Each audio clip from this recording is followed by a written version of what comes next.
Hi అండి, welcome to our channel Hepsiba Telugu channel. ముందుగా అందరికీ ప్రైజ్ ద లార్డ్. ఈరోజు వాగ్దానము, హృదయము అన్నిటికంటే మోసకరమైనది, అది ఘోరమైన వ్యాధి కలది, దాన్ని గ్రహింపగలవాడెవడు? ఇర్మియా 17వ అధ్యాయము 9వ వచనం. మన హృదయము చెడు తలంపులతో, చెడు మాటలతో, చెడ్డ ఆలోచనలు, ఇతరుల మీద కోపం, ద్వేషం, మత్సరం, అసూయ, గర్వం, అహంకారం, వీటన్నిటితో నిండి ఉన్నది మానవుని హృదయం. ఇటువంటి హృదయం అంట మోసకరమైందంట, అది ఘోరమైన వ్యాధి కలది. ఈ లోకంలో మనుషునికి వచ్చే రోగాలకైనా మందు ఉంది, కానీ ఈ హృదయాన్ని, చెడిపోయిన హృదయాన్ని బాగు చేయడానికి ఏ మందు లేదు.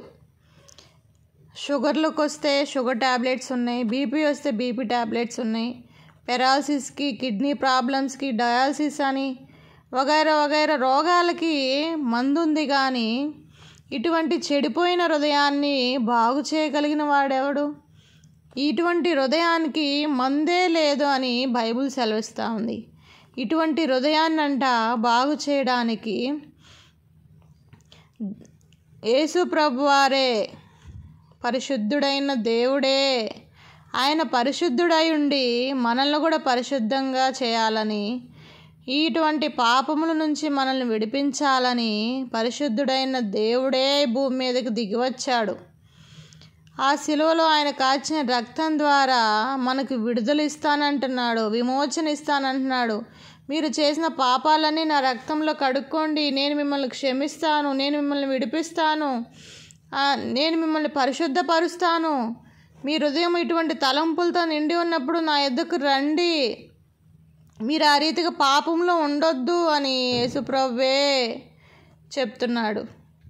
ఇటువంటి హృదయం గల వారందరూ ఖచ్చితంగా యేసుప్రభువుని అంగీకరించండి. ఖచ్చితంగా మీ హృదయం మార్చబడుతుంది.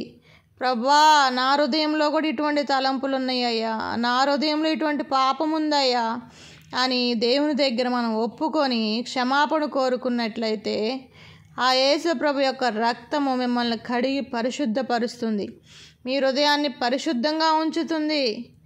దేవుని యందు విశ్వాసం ఉంచండి. Praise the lord.